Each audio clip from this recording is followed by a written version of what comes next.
Jonathan and Renee, welcome to the Make Life Rich Movement podcast. Thank you so much for coming on. Oh, thank you so much for having us. Yes, thank you so much for having Everyone, we are in the presence of what I would like to call marriage royalty alongside entrepreneurial dynasty. We are going to receive so much information today, and I think you're going to be a bit surprised as to where this conversation leads us. But to start, I would love to hear how the two of you met. That's a good story. That is a good story, but long story short. Yeah, long story short. So let me set this up for you just to give you a little context, right? Here we go. We're turning on the Netflix, skip intro, we're into the first scene. I am a 19-year-old rapper by the name of John Saint. I've just signed my first record deal, and I need a place to crash in the city. So my friends I lived on Long Island. My friends had an apartment on 22nd and Lex, and lo and behold, they said, "Hey, yeah, you can crash on the floor." So I'm sleeping on the floor. 4 in the morning, I get a rap on the door, and apparently the apartment above me, there was this huge fight going on, and one of the roommates, who was not involved in the fight, had no place to sleep, and that was Renee. And so Renee had to come down from the apartment above, and happened to say, "Listen, I need a place to crash too." And so next thing I know, the most beautiful girl I'd ever seen, and I honestly, this is truth, the most beautiful girl I'd ever seen was sitting next to me in this bed. And it was just the craziest thing. Now, just to take you back a little bit, the reason I found in mindset was because of all the trauma and anxiety and all the stuff. So at the time that I met her, I was dealing with all of these issues. And so just the concept of being close to her was a tough one for me. And so I spent the whole night, I remember, just being up and I could sort of feel her next to me a little bit, and it was just the greatest thing I'd ever felt, because it was the first time it happened for me. That's it. And I think that for whatever reason, she saw through all of the bullshit. I was so unconfident in myself that I put on such a front. I mean, up to the point where I literally changed my name. I was John Saint. I was this whole new person. And she saw through it all. And she just said, "I know who you are." And 2 weeks after we met, we were together. And the funny part is, her roommate, and this is a cute little tidbit, her roommate at the time was a pre-fame Kelly Ripa. Oh, fun. Yeah. So Kelly was rooming with Renee, and I said, "Okay, I'm taking you back to Long Island with me, because my anxiety, I could only be in the city for so many hours and so many weeks."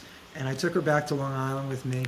And that was it. And then sort of from that point on, I never imagined that I would be without her. Now, whether or not she's happy with the decision she made after all we've been through, that's really, that's up to her. But she is still here, so I guess it's True story. True story. Oh my gosh. Well, the way that you both look at each other, I would say you both made the right choice and you still feel that way. So it's no wonder you've been so successful together and separately in your career endeavors, because the bond that you have together it's where it has to all start from. Whether you're doing it on your own or you're doing it as a couple, you have to have that support and that foundation. And I think it's really special that you guys met at such a young age, when you were still in the murkier times of trying to figure out like who you are. And man, that's 19 is such a pivotal time to where you're almost overwhelmed with life and everything in front of you and what you can do. And to have someone to navigate through that's authentic enough that you could feel her next to you in the room. Like, I know exactly what you meant when you said that, because that's how I felt when I met my husband. And there is definitely a beauty in that kind of relationship, really allowing you to dig your feet in and get comfortable in being uncomfortable. So that's so beautiful. Yeah, no, I mean, she, again, I feel like it's been a harder road for her, as having to deal with, all of the challenges that have, faced from, again, traumas that have never been resolved or resolved properly. Yeah, you're good. Yeah. My husband's our editor. He'll fix it. Okay. And yeah, so as I was saying, again, I feel like a lot of the burden really was on her, because as I'm experiencing all of these different challenges, she's got to hold it all, and also hold it together for the family unto itself. And I think that that's why sort of what we did as a company really hits these sort of two notes. You've got patient and then you've got caretaker, and how both of those parts of that relationship both need modalities. Whether it's CBD or it's a walk in the park or whatever it is, you need to take care of both of that part of it, or else it really doesn't work. Yeah. 100%. I wonder at the time, so you had your music career taking off, you're literally promoting, I'm sure, week after week, weekends you're out, you're performing. You, Renee, are in this relationship. You are at the time so deeply immersed in some very popular brands that everyone would be aware of. So you're kind of killing the retail game. You're in the entertainment industry. Do you find the two of you pulling from that time frame in terms of your launching for all of the businesses you've had? Because I've been aware of a few of them. I'm 39. I grew up being your customer basically, and I do remember people listening now, depending on their age, may not really recall what shopping was like for someone that did not live in a city when it came to clothing. And I think with like MTV, TRL in the afternoon, and the combination of like teen magazines, there was clothes I had to have. But I live in Cape May, New Jersey, and we had Kmart and like a fashion bug, and that was it. And we had to drive an hour and a half to the mall or King of Prussia, and like that was where we went to go get clothes. But you guys really changed the game in a way that I think was so intriguing. And I know you've had to use the word fast fashion before, but I would rather think of it as a cultural shift in the understanding that you can have things a lot quicker and a little bit more interchangeably in terms of style than ever before because you can have access to these trends because of companies and brands like yours. So I would just love to hear about that time in your life because you guys really did set the tone for what I believe were brands doing their best to not only build their audience and identify them, but be able to target them in a way that through word of mouth, my God, you guys had a chokehold on the tri-state area for a very long time. And brands copied almost everything you did. Like it was very apparent. It was impressive and super cool. Thank you. you. I think like anything else, it comes from an organic and natural place, right? So it comes from, it doesn't come from a place of, listen, you want to make money, but it comes from more of an organic place than that, usually. And of course, Renee's, and you actually mentioned how we pull from our past, right? Our music business and the early retail. So everything built on everything else. Everything is a chapter, it's a book, and the chapter leads to the next chapter. And so Renee was in the retail space. She had this incredible concession called Beautiful Baby, and she was just became the most, people wanted to go to her for layettes. And when I, because of my own mental health issues, had to leave the music business, I just could not be on the road anymore. I had a vision, and that was, taking all of what I learned from the promotion and being an executive in the space as well as an artist, and bringing that to suburban fashion. And so that became something very different. And we hit it big because I'm not going to congratulate my anxiety on it because I never want to say that, but having anxiety does give you a little bit of a superpower because you're always wanting to predict as much as you can, as far out as you can, what's going to happen. And if you're good at that, that can also happen with trends. And so we were able to predict trends long before they happened, partly because of that. And so one of the main things that we did when we would go, and again, because we were such a small store in the very start, we had a store called Beautiful Girl. Beautiful Baby became Beautiful Girl.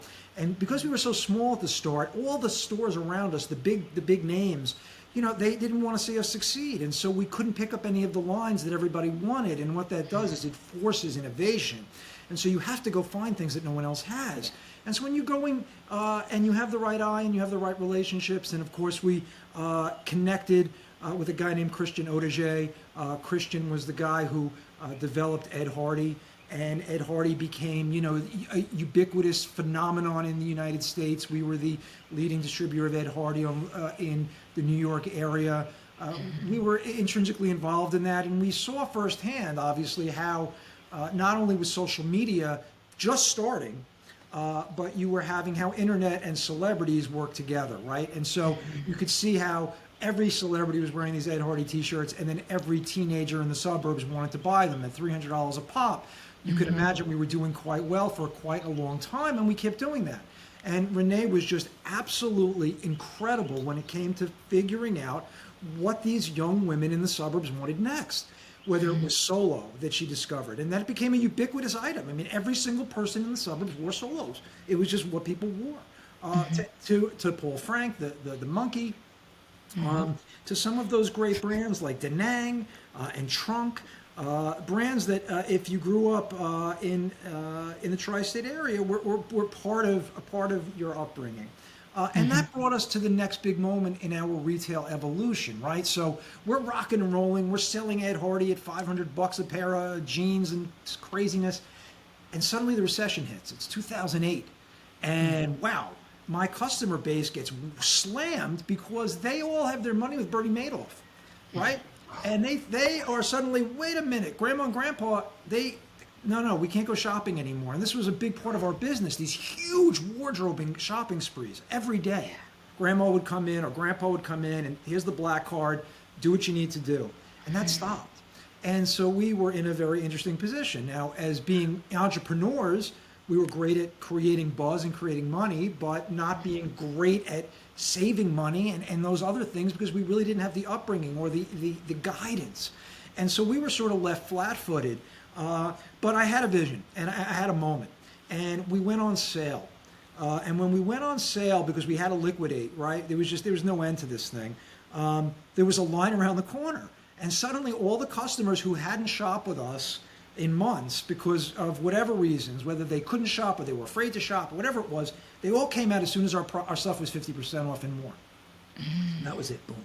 I realized it wasn't that they didn't have money to spend, it's that they wanted to spend the money differently.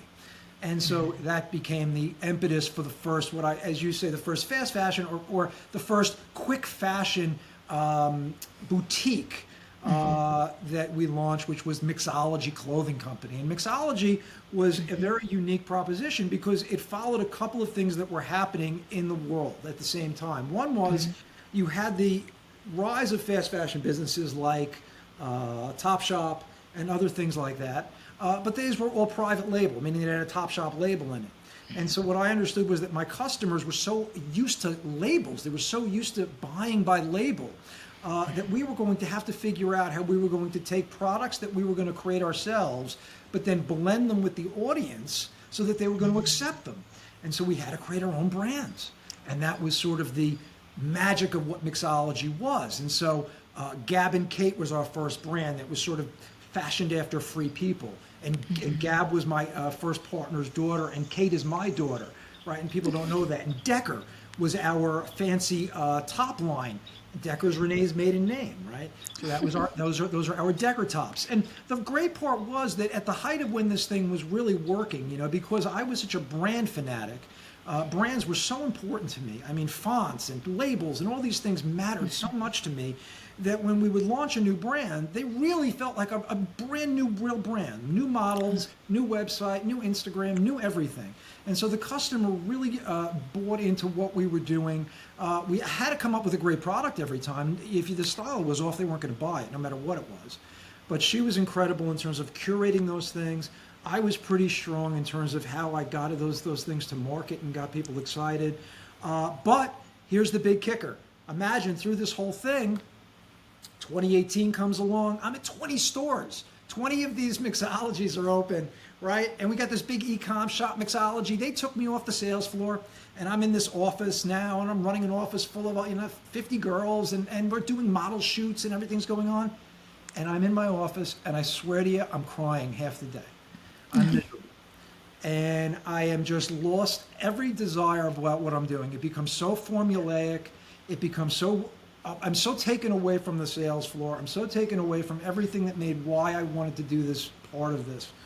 And so I was sort of trapped in with my own success to some extent. But again, it goes back to the fact that while I'm building this business, I'm under a doctor's care to deal with the anxiety and the traumas and the depression. And that was in the form of trazodone and risperidone and Ativan and all of these different cocktails in order to keep me going. And I can tell you, as somebody who has been on these medicines for a long time, I am beyond thankful for them.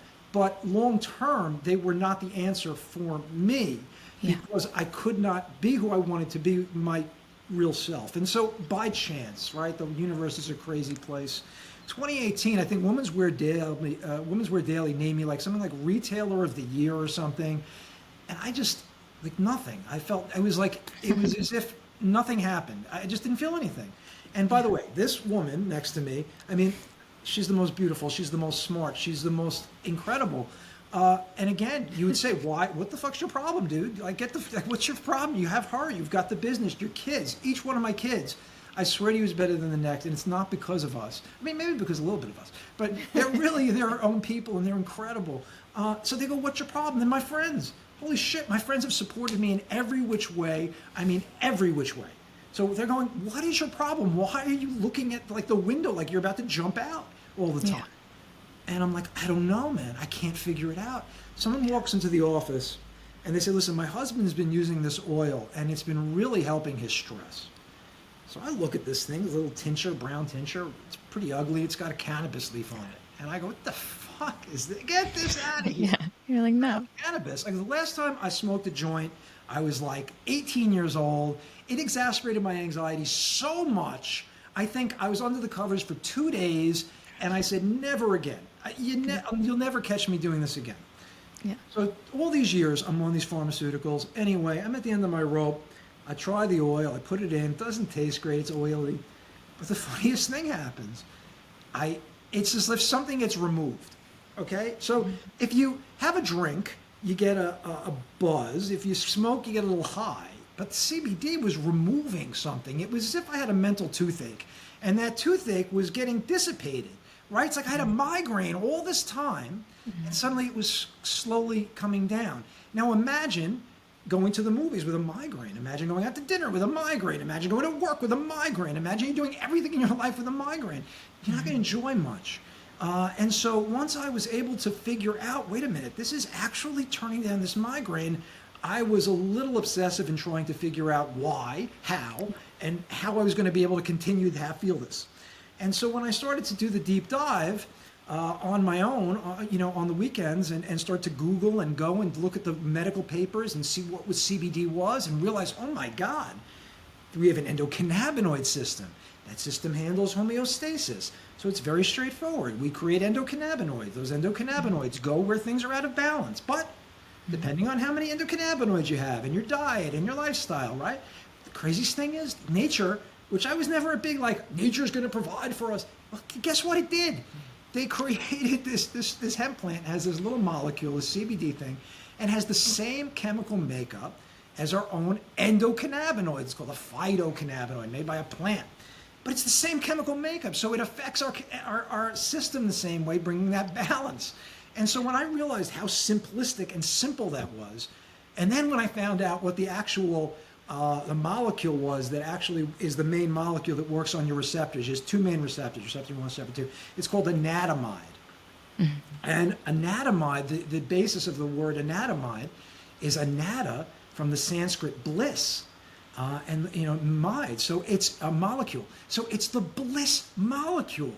They actually realized that this little endocannabinoid was the ability to balance. And so when you look at the laundry list of the things that CBD says it can do, and by the way, as Mindset as a company, we don't make all those claims, but you can understand them because if your body is finding homeostasis, if it's finding balance, you're going to remedy many, many, many of the things that are going on inside you that are making you feel uncomfortable.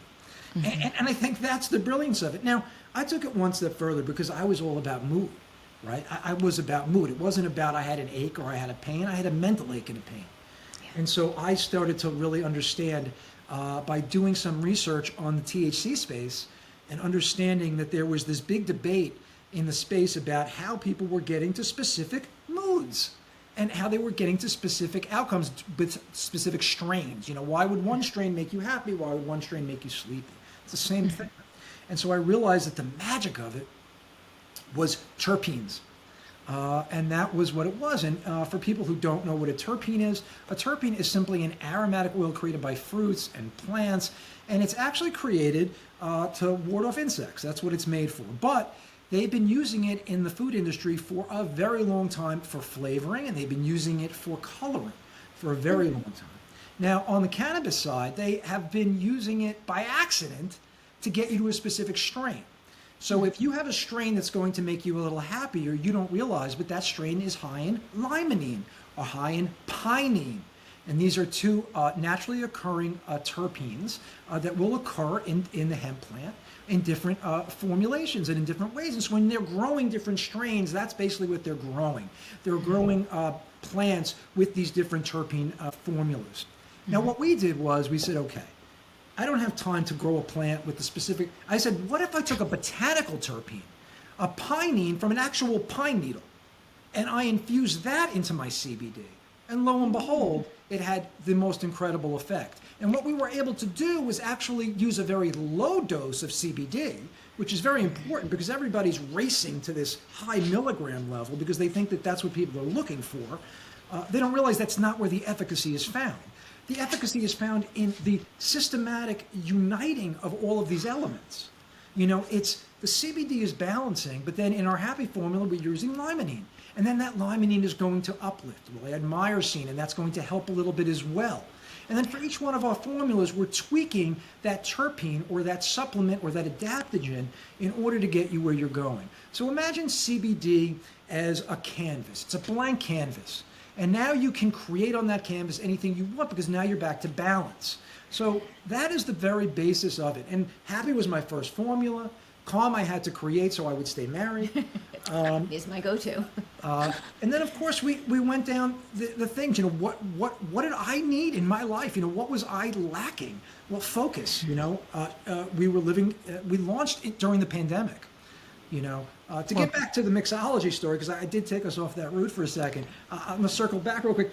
To get back to the mixology story, in 2019, I was so enthralled and so absolutely believing in the power of CBD and these formulas that I said no more. I couldn't stay in what I was doing as much as it was feeding me and feeding me well. I had to take a chance on something, and so we decided we were going to launch. And 6 months after we left mixology, the pandemic hit, and so all of the plans that we had. As we were preparing to leave one company to start another, obviously all stopped in their tracks. And as entrepreneurs, right, so we were the people with mixology and then the Ed Hardy and then this and that. What do we do? Well, we have two choices. One is I go back under my covers, you know, or I can choose my mindset. And that was really what it was about. It came up with this concept, choose my mindset, having a choice in how I want to feel. Having a choice in giving others how they want to feel. And ultimately, I said to Rene, you know, what do we do? What are we going to do? I'm scared. I'm scared shitless here. Yeah. And kids were home from, you know, college and work. And she said, listen, we've done it before from scratch. Let's do it again from scratch. And so we had zero capital, zero nothing. I don't want to get down the rabbit hole on some other things, but things that we thought were going to provide for us didn't. And it ended up being that, you know, my very basic knowledge of building shop mixology to start with helped me build mindsetwellness.com from the start. And so I was able to at least visualize what these products were going to look like from the design aspect. I was able to visualize the formulas. I was able to create all of that. And so when I went and I started making calls, and again, during the pandemic, most people were shut down, but when I started to make calls, I found some success down in Florida, right? It was a little bit Wild West still down there. And I actually ran into a guy who was a former rabbi. And I said, wait a minute, this isn't by just luck. And he said, you know what? I love your idea. And so I had the website, and I said, listen, I'm taking a chance. I'm going to let you see what I've been working on. He said, this is super cool. And he had a perfect formulator for us. And I explained the whole concept of, you know, limonene with this and this. Yeah, I love this. And so we started sending samples back and forth during the pandemic. And we're tasting them, and we're going through, I mean, I'm just eating massive amounts of gummies. But it's great. Perfect timing, truly perfect timing. And then eventually we came up with all the formulas. You know, we ended up with 5 basic formulas to start, which was happy. Limonene from lemons being the magic element in that. Calm, being linalool being the magic element in that from lavender. Focus, pinene from pine needles being the magic element in that. Recovery, which we called health to very start with, but we moved to recovery, which is humulene from hops, which actually helps great with inflammation. And of course, rest, which was and still is our number one selling product. People are just not sleeping, and they're not getting back to sleep. So rest is our number one formula. And then, of course, as we'll talk about, we added energy. And when we added energy, we really added energy. Not only energy as a formula, but energy to the company. So. I think it's so interesting, the timeline of your growth and your trajectory when you guys were in the thick of it. I'm very well aware of where I was at that time and what the world was like. And it only kind of exemplifies for me the true struggle that you guys were going through in these different stages, just because of the addition of what was happening in the world, let alone you're entrepreneurs, you're newly married, you have children, you have anxiety issues you're dealing with. Like, that could break so many people. And I wonder, Rene, I mean, I was the one with anxiety in my marriage. And when my father passed away, grief was incapacitating my entire life. And for 6 months, I wasn't functioning well. And I was utilizing marijuana just to kind of give myself some type of like end to the ache. Like, it was just very physical. And then I came across CBD, and, you know, there was a conversation between my husband and I where he was kind of like, hey, I know, like, I know what you're going through, but this is not healthy. Like, we have to figure something out. Should we start going for walks? Like, how can we get you like back on a path here where it's not draining you so much? So I know what it was for him to go through that. And he shouldered so much for a very long time while I was just kind of incapacitated from the anxiety, the grief. It was just really detrimental for me. So I can't imagine running a burgeoning empire, having a family, having to be the one that is probably dealing with your own anxiety, let alone you hate to see the person you love the most suffering, and you're going to give every bit of yourself. Like, what was that time like for you? Also, the recession, like 2008 was a crazy time. So for all of this to have been happening for you, my heart goes out to the both of you. And like, what a testament to your love to get through all of that and prosper. Like, Rene, I need to know, I know you had a lot to do with this, and Jonathan, you're so blessed to have her in your corner. Like, not everyone has someone that cares enough to give. Yeah, you guys are beautiful. It's so beautiful. But Rene, please, I need to hear about that time for you. Yeah, so specifically that time, it's really hard to remember, like specifically that time, but in general, as a mom, as a wife, as an entrepreneur, as a woman, because we tend to take more on as an empath. I'm an empath. I feel everyone else's sadness or happiness. You know, I feel emotions a lot of emotions.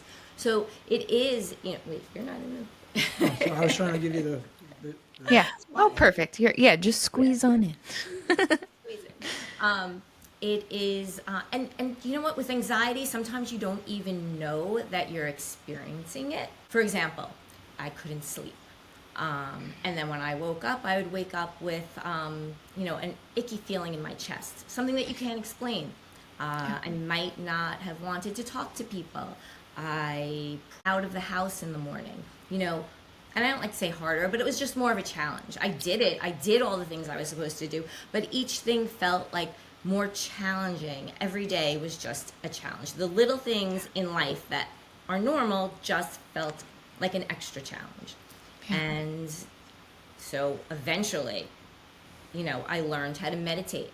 I learned that taking a walk, going outside, and this was all like more recently that I learned all of this stuff. So it kind of coincided with adding CBD into my routine. Mm-hmm. And, you know, if I back up a little, before CBD, I was taking a Xanax to go to sleep every night, mm-hmm. a low dose prescribed by my doctor, but I didn't like the way I was waking up. And I also had worries about, you know, you hear so many stories that people are getting addicted to things, and, you know, I just didn't want to have that Xanax in my life or depend on it.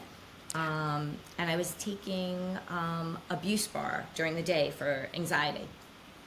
And eventually, when I started adding the CBD, I weaned myself off of all of those things, and I started to feel like myself.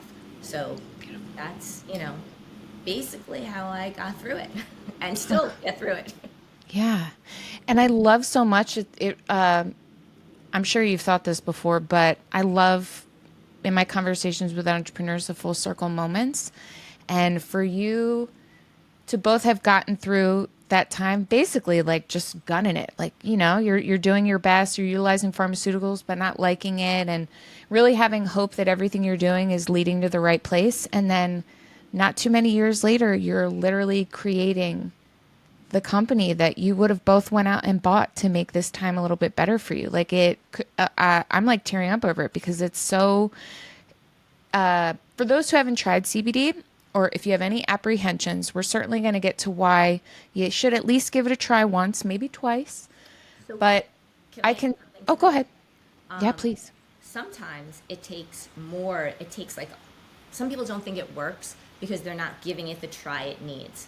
You have to like really play with it because there's no one size fits all. There's no one dose that fits all. Everyone has to kind of find the cocktail that works for them. And I think that is like important. And that's why we like to get out and get information out there, because you might need one gummy a day. You might need 3 gummies a day, 3 times a day. You just have to figure out what works for you. Like we have a mood enhancement system, right? That's what we created Mindset to be, a mood enhancement system. So you can take it throughout the day, depending on how you want to feel. And we'll get into that later and whatever. But I just wanted to add that when you are trying CBD, give it more than just like a one shot. I think you gotta like kind of Beautiful tip. And for me, the one time was like, oh, like I was like, say what? right, and that What is this? Yeah, I jumped on it. I was immediately like, see, it's funny. I was working for a pharmaceutical company at the time. I was at Expo East. I'm walking around. They just added a CBD room. This was probably 4.5 years ago. I'm walking through. I already set up my booth. I'm like, oh, let's take a little tour. And I had such crippling anxiety from being the marketing director for a pharmaceutical company. And my dad just passed away 6 months ago. And I'm just trying to get through the day. And I have so much pressure from my job. And I'm the one that has to go to these trade shows and then sell things while secretly like sobbing behind like the nylon backdrop and then coming back out. I get into the CBD room. I'd heard plenty about CBD. At the time, it was still like borderline taboo. Is it legal? Is it not legal? We don't know. But Expo East was like, we don't care. Put it in there. Everybody get your booths out. So I walked by a particular booth, and they were the only one to really just address in general the emotional effects, which was for me like, okay, great. I'm currently having panic attacks 3 to 5 times a day. What do you have for me? So I tried one pill literally in that moment. The girl was like, here, take it. If you like it, come back. I'll give you a jar. Within maybe 3, 4 hours, I noticed that like this had released a little bit. I could breathe somewhat, take a deep breath for what felt like the first time in 5 years. Like there was just subtle changes that I just noticed when I stopped and took a second. And I was like, something's off in a good way here. Like it felt like the reverse of a cup of coffee, Yeah. which is what I was deeply needing and looking for, but I'd never heard anyone talk about something that did that for them besides extracurricular activities that I had no interest in. I'm not a drinker really, so I was like, nah, I'm not going the cocktail route to feel better. Like, I have to get down to this. And I'll say that CBD single-handedly got me off of abusing marijuana to feel just put the panic attacks like down, down, down, so they weren't coming out. And I remember at the time just being really happy that there was this option for me, but there was absolutely no education out there. I couldn't Google enough to figure out what was going on. And all I could do is just stick with this company because I knew that it worked for me. And I was really worried about where people were getting their CBD from and what are you putting in it? Like, why is there this and that and that and that? It doesn't seem like it's necessary. And when your publicist reached out to me, I was overjoyed because it's been now 4.5 years. I stopped using the brand about a year ago because the company changed entirely. It seems like they got sold. It's like night and day, brand switch. And what I enjoyed so much about your brand was first, you're discussing the mood options available. I first discovered it for grief, but then in learning that when paired with other things and the terpenes, man, I was using it to go to the gym. Like I have tried something for energy. I've tried I guess Calm was what I was using to deal with my anxiety. But to hear of your line, see all the different ways you're targeting. I can only imagine how beautiful those experiences are whenever and however they orchestrate it for themselves with the amount of gummies they need and all of that. But I encourage whoever's listening, if you've ever been curious about CBD, I am a nutbag about what I put in my body, who I speak to, and who I associate with when it comes to things like this.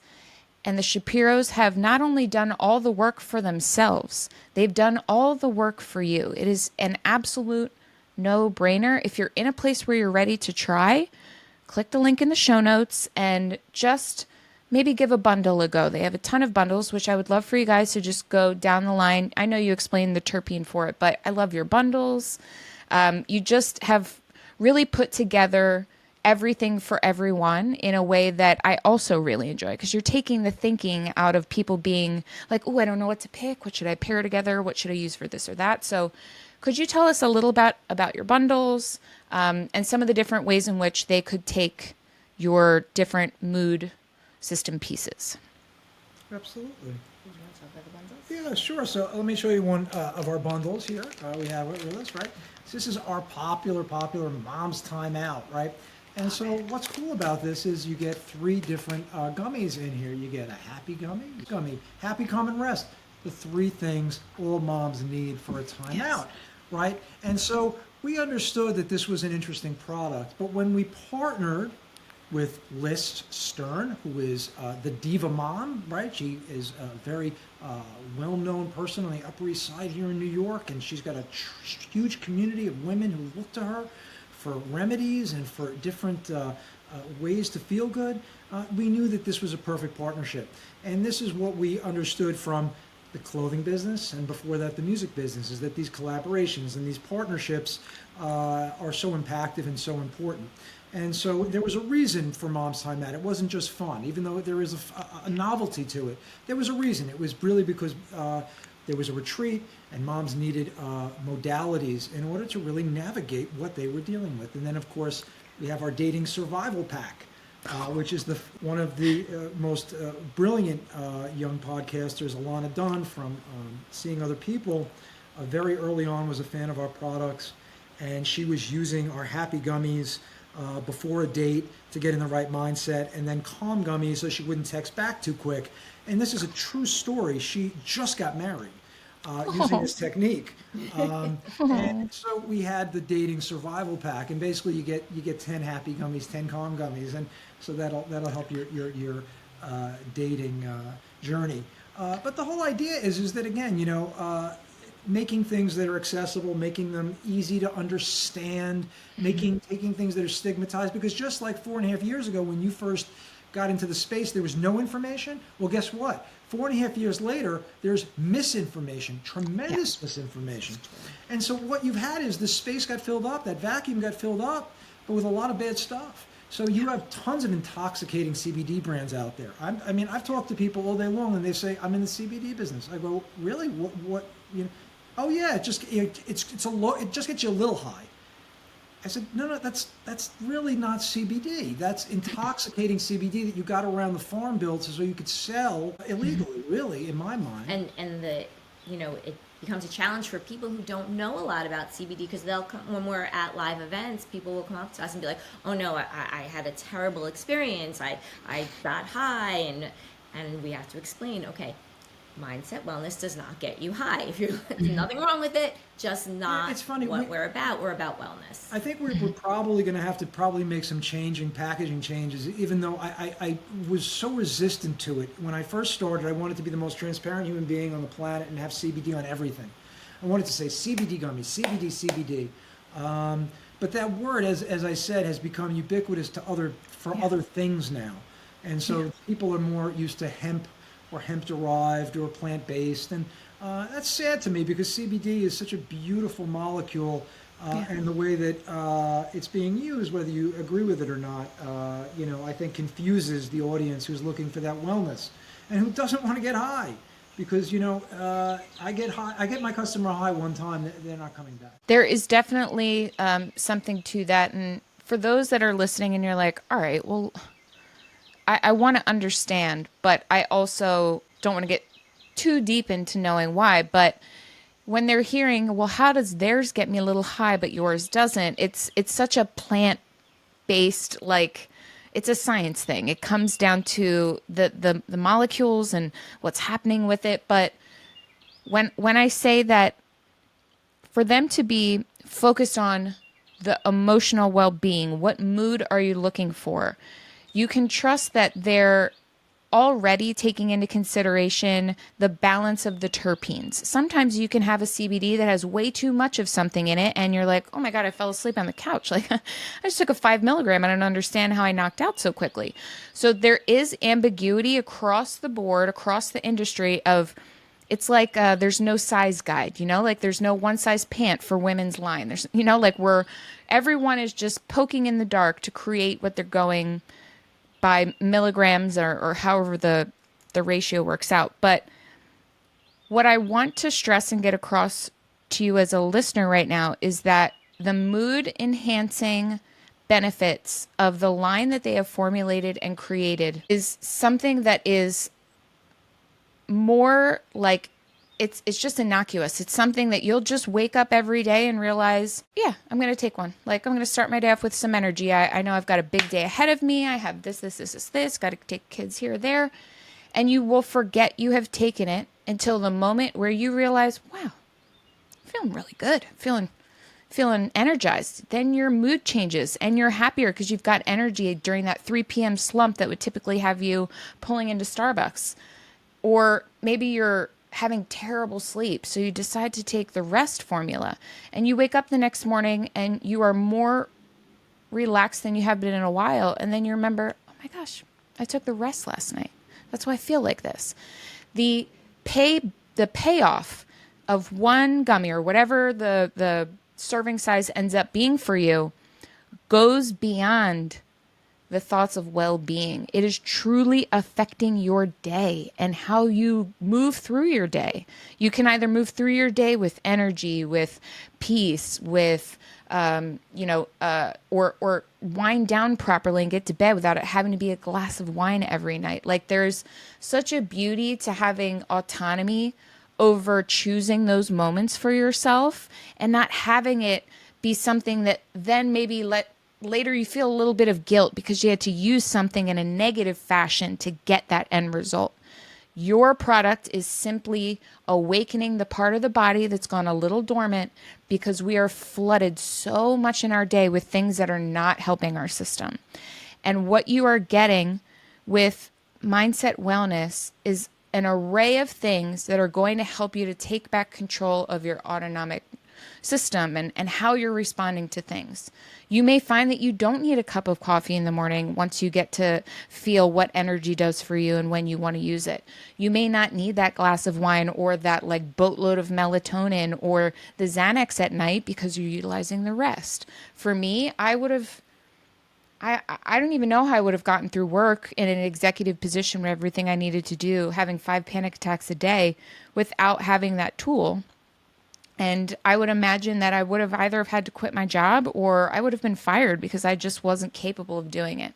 And to have that be something that I could take control over with a plant that I could watch grow up and like go through the system for, like, they're offering you a chance to truly not only renovate your bathroom cabinet and give yourself these options that normally would require a much harsher tool, product, I don't know, something that you don't want to become dependent upon. So thank you for that, because so many people are searching for alternatives, but they think it's a bit of snake oil or it didn't work for them or their cousin tried it and blah, blah, blah. Guys, the Shapiros have done everything necessary because they did it for themselves. They did it for their marriage, their well-being, their children. Like, a lot was at stake when this was created. And it was created during the pandemic, which I would just love to hear a little bit about what that journey was like for you with an industry that at the time was still a little sticky. I do remember what purchasing CBD as a raw product was like in the pharmaceutical industry. We would have access to seeing what that industry was like in sales, and it was felt like the Wild West. So I'm so curious to know what that time like how did the production and what was that like for you? Was it much more difficult because of the pandemic? You know, it was definitely challenging because we had to do everything through the mail, through Zooms. Like we never even went to the facility. Like we just saw things through Zoom. Um, and so it definitely, I would say that took longer because mailing things back and forth. But we got really lucky, and the universe somehow sent us the formulators that were correct, that we love, that we still use to this day. We've changed a lot of things along the way, but we're still with the same people who are our guys, right? Like, Yeah. how would you say it was for you? Yeah, no, well, first of all, I just wanted to say thank you for what you said, because it was so beautiful, and it was unbelievable. I mean, it really makes what I'm doing worth it, and I appreciate that. But yeah, the pandemic was an incredibly bizarre time in the sense that it was, for me, as someone who is, so remember, I leave my business 6 months before the pandemic hits. So I'm home every day for 6 months before the pandemic hits. Suddenly everyone's home with me. So I'm already started 6 months ahead of everybody for all intents and purposes. And as I mentioned, there were some things that happened that suddenly we were in a financial crisis that I didn't expect to be in. And so now we're really against the wall. And we have the kids looking to us, for guidance, and looking to ourselves for guidance. And as I said, we had incredible friends who were just there for us, and who were willing to say, listen, how can we help? What can we do? But at the end of the day, it was about making those choices, and in terms of finding the formulator, yeah. But let me tell you something. When you're working in Florida, you learn for the first time, if you ship a truck full of gummies up the interstate on a Friday night, by the time they get to you on a Tuesday, they're going to be completely melted. So you learn these things. Yeah. So these are all things that you learn along the way. And so we've gone through all of the growing pains when you don't have anybody that's ever mentored you to do this. I didn't grow up in this business. I didn't grow anything. But I'll tell you this, like I can tell you, and you're an entrepreneur as well. People are people. People either get with what you're doing. They either jump on the team and they say, "Hey, I believe in what you're doing," or they really just don't. And as you get older and as you get more experienced, you're able to make those determinations quicker. And that's part of the skill set. You go, okay, this person really isn't the right person. Let's keep moving. Let's keep moving. Let's keep moving. Oh, this is the right person. Let's develop it a little bit.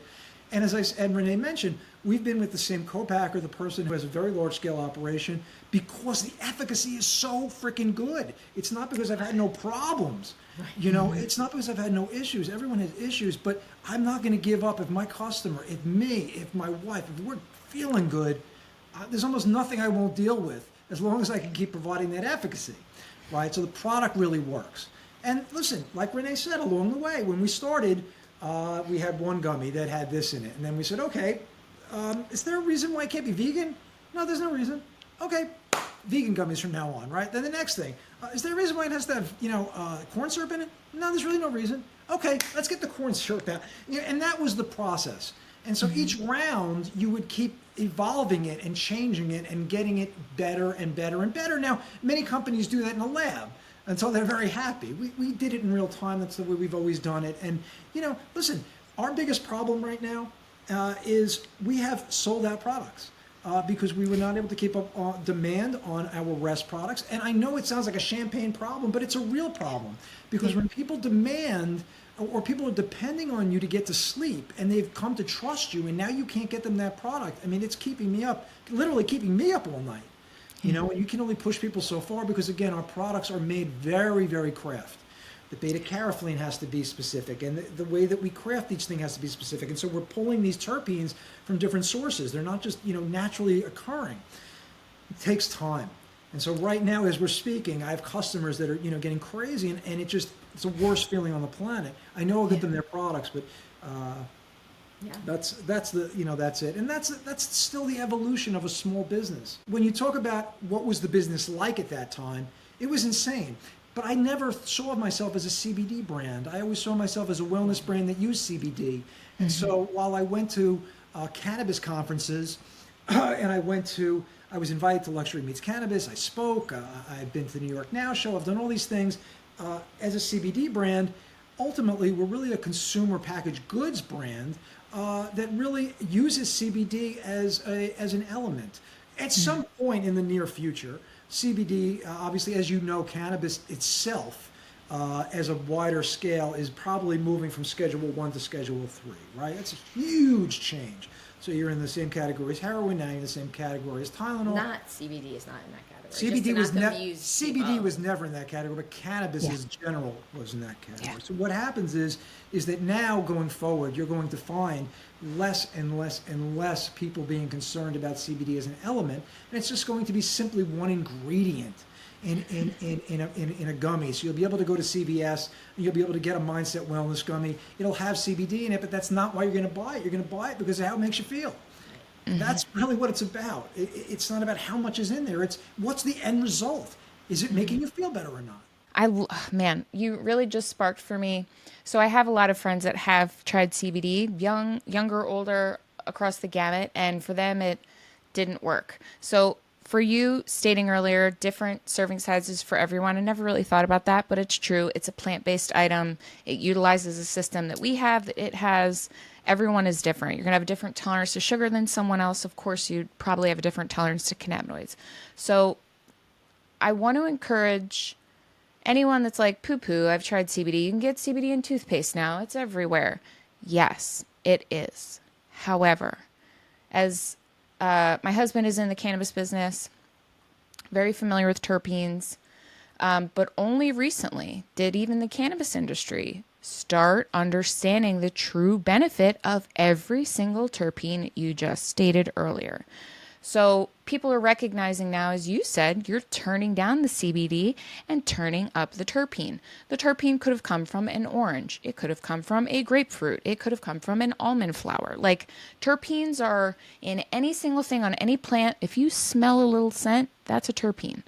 So for you to have the option now to utilize the beauty of the carrier of CBD combined with these terpenes that have been chosen through literal trial and error for someone, well, both of you that have dealt with trying to manage anxiety, insomnia, the varying effects of both of those things on yourselves, and you created a formula that works. They're not out here trying to pawn off some weird thing that's not going to work for you. You're not going to feel the effects. The terpenes are not paid attention to across the board in this industry at all. I could maybe think of 2 brands right now that even mention terpenes are integral to their CBD product. So for your entire brand to be based off of educating, simplifying, and just bringing to the front plant-based ingredients that are not even coming from a CBD plant, a hemp plant, that are truly the power behind the gummy you're taking. In essence, guys, it's terpene first, CBD second. And that's not something you're trained to think because we've been like almost bombarded with it's like too many ice cream flavors in the aisle. It's like, now I don't want ice cream. Like, I don't know what to choose. But Mindset Wellness is removing the need for you to have to think about this. Give it a try, figure out your recipe, your ratio, your serving size, and then just truly feel your body resonating with terpenes first, CBD second. CBD, the carrier, to get that terpene into your body. Just there's a lot of room for improvement forever and always, but the Shapiros have had this on lock for at least 5 years now with the right point of focus in mind, which was enhancing the CBD with the pure benefit of a varietal of other terpenes coming from different plants, different fruits, etc. Fantastically said. Yeah, thank you. Thank you. No, okay, good. I was like, I hope that's right. But I would love to know what both of your favorite terpenes are. So for me, I would say linalool, which is in our calm gummy. Yeah, limonene for me. In both CBD and THC. Love it. So I always ask, love it. Beautiful. Man, I feel like I could talk to you guys for 3 hours. It's been so beautiful to not only see a relationship like this, but to see an empire be built on top of that. It's beautiful. It's rare to see. And I wonder if you may have any advice out there for couples that are kind of entering the entrepreneurial world together? If there was any bit of advice you'd have for them, what would it be? Yeah, the advice is there is incredible strength if you're united. When you're rowing in the same direction and you have similar goals and you're both fighting for the same family, for the same goals, I mean, that's pretty powerful.